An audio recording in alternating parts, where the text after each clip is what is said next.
Salut les mentalos. Aujourd'hui je voulais vous parler de 5 choses qu'on voit sur notre visage, de ce que dit notre visage. Pas forcément les micro-expressions qui elles traduisent des émotions, mais on voit bien plus que ça sur le visage de quelqu'un. Premièrement, on sait si vous êtes plutôt quelqu'un de terre à terre ou plutôt quelqu'un porté vers l'artistique. Vous savez que sur la photo on a toujours son profil préféré. En tout cas la plupart d'entre vous ont un profil préféré à montrer. En Australie du Sud, Owen Church a fait une étude là-dessus et cette étude a démontré de manière scientifique, statistique et rationnelle ceux qui préfèrent montrer leur côté droit ou qui spontanément mettent leur profil droit sont plutôt des scientifiques, des mathématiciens, des personnes qui sont très pragmatiques, très logiques, alors que celles qui expriment leurs émotions, donc on va dire plutôt les créatifs, montrent leur côté gauche. Ne me demandez pas pourquoi, on n'a pas la réponse, c'est une recherche statistique qui a été faite. Je vous dis ça, je savais pas non plus, c'est en faisant des recherches pour cette vidéo que j'ai découvert ça, et du coup je vais m'atteler à faire attention à ça aujourd'hui, et je verrai si ma propre expérience est en accord avec cette étude. Deuxième chose, on voit également ce que vous mangez, suivant la coloration de la peau. Si vous avez la peau un petit peu orangée, c'est pas forcément que vous avez fait des UV,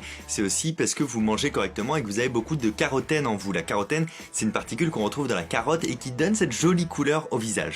C'est un petit peu plus jaune quand même que la mélanine et ça se repère facilement. Eh bien les psychologues de l'université de Leeds et ceux de l'université de St Andrews, ils ont fait la même étude en même temps en 2014, se sont aperçus que ces visages-là étaient plus attrayants que les visages bronzés. C'est-à-dire qu'inconsciemment, nous sommes aussi programmés pour être attirés par des personnes qui ont une alimentation saine. Regardez les visages et vous aussi vous saurez si votre voisin mange de la carotte ou une bonne alimentation. Troisième chose, on voit sur le visage la manière dont les personnes se battent. C'est encore plus vrai pour les hommes. La vraie chose à regarder, c'est la largeur du visage par rapport à la hauteur de la personne. Plus le visage est large proportionnellement à la taille de la personne, plus en général c'est un bon combattant, c'est un bon bourrin. C'est un bon bourrin. Et moi, j'ai le visage bien fin. Donc s'il vous plaît, ne m'agressez pas.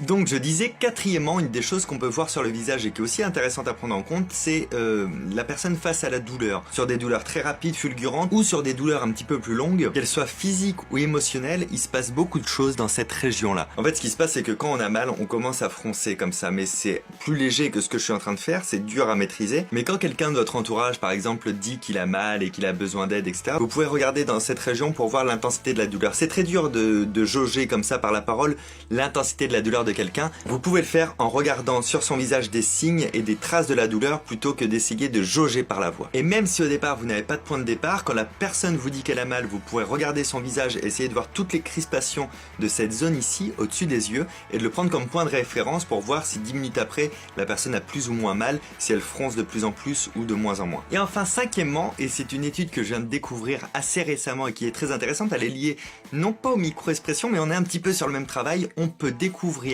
ce à quoi vient de réagir une personne, c'est-à-dire que on voit une réaction sur le visage de quelqu'un et on est capable de remonter ce à quoi elle vient de réagir. Par exemple, est-ce qu'on vient de lui annoncer une triste nouvelle ou est-ce qu'on vient de lui demander de patienter dans une salle d'attente ou ce genre de choses. Et ça c'est intéressant parce qu'au-delà de l'émotion, on arrive à caractériser un fait. C'est l'université de Nottingham en 2012 qui a fait ces études-là et ils ont demandé à un panel de personnes de regarder des courtes vidéos où il n'y avait pas de son et de dire d'après eux ce à quoi la personne réagissait. Ils ont eu 60% de bonnes réponses, c'est quand même beaucoup 60% de bonnes réponses. Et pour faire une phase test de comparaison, puisqu'ils pouvaient pas vraiment avoir un panel placebo on va dire, ils avaient organisé un QCM, donc il y avait des réponses où ils pouvaient cocher parmi toutes ces réponses laquelle était la bonne. Et si on s'en tient aux statistiques du QCM, ils auraient dû avoir à peine 20% de bonnes réponses, si ça avait été complètement au hasard. Il y a vraiment un écart qui permet de dire que non c'est pas un hasard. A priori notre premier critère spontané est de regarder toute la région de la bouche et les réactions au niveau de la bouche. Je vous avoue que c'est quelque chose que je connais, les réactions qu'on a au niveau des lèvres, mais pas assez pour l'associer comme ça à des réactions prédéfinies. Dans l'étude par exemple, ils ont eu 90% de bonnes réponses pour les gens à qui on demandait d'attendre ou de patienter. C'est beaucoup. C'est tellement beaucoup que j'ai commandé l'étude, je vais la lire, elle va être en anglais donc ça va être un petit peu long de bien tout comprendre ce qui est spécifique, je vais l'étudier, en retirer ce qu'il y a à en retirer et je vous ferai une nouvelle vidéo dessus. Merci beaucoup d'avoir regardé la vidéo, ciao!